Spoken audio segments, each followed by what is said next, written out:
Hello guys, ito nga pala ang aming first travel experience going to Zakopane na isa sa kilalang tourist spot dito sa Poland.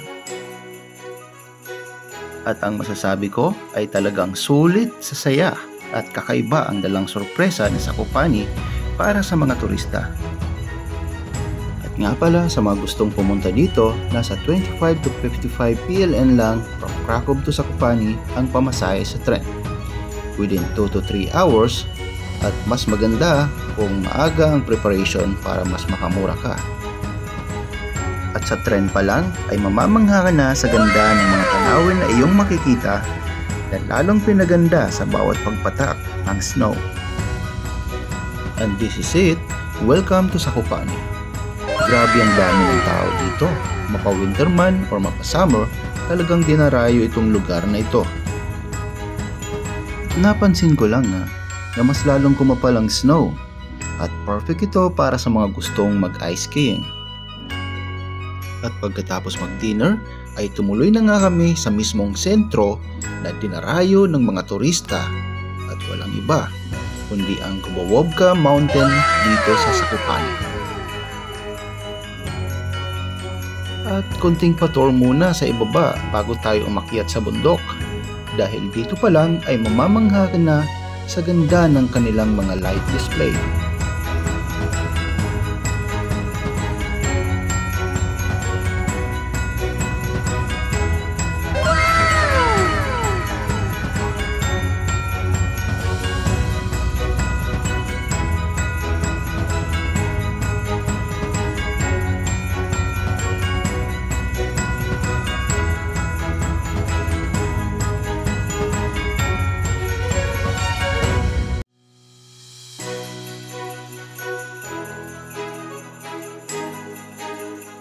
At nakagawa nila dito ang pag-inom ng hot wine.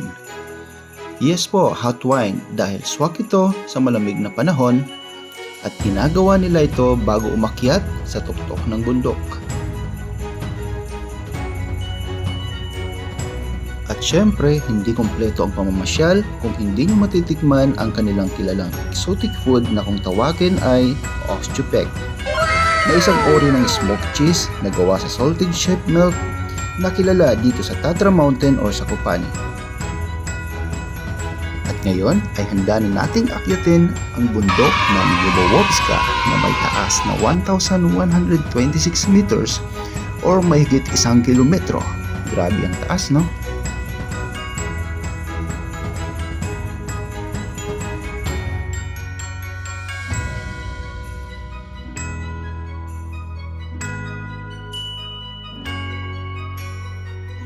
At aakyat tayo sa pamamagitan ng isang maiksing tren sa halagang 45 PLN per head lamang. Back and forth na po yan. At ito na rin ang pinaka-entrance fee sa napakagandang tanawin sa itaas nito.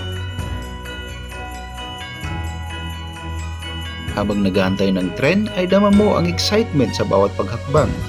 At sa pagkagat ng dilim, ang perfectong timing sa pagpunta dito upang mamasyal sa mga ganitong panahon base sa aming karanasan. At sa pag-akyat ay magkahalong excitement at kaba ay madadama dahil sa matarik na bundok na may dalang saya sa mga turista.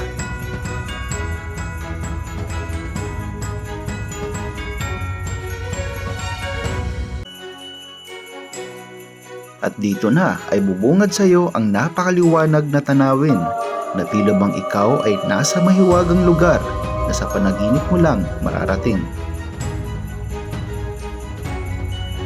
At sa aming pagdating ay kasabay ang pagbuhos ng malakas na snow na tila bang pagbati sa mga bisitang namamangha sa ganda ng mga tanawin.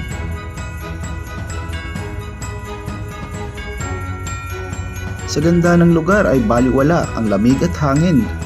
Talagang sulit ang pagod sa biyahe at gastos kung ganito naman ang kapalit.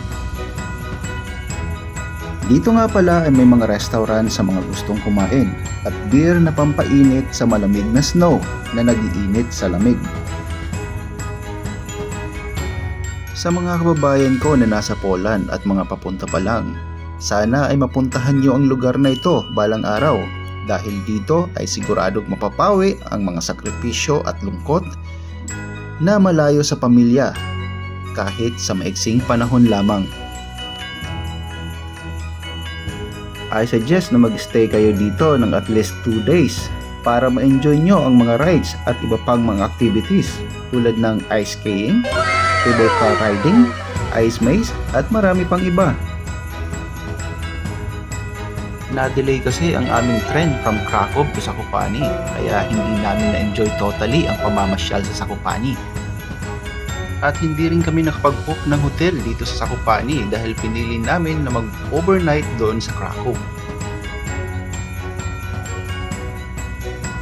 At kaya naman dito ay napagdesisyonan na namin na bumalik na sa train station at baka maiwan kami ng last trip going to Krakow.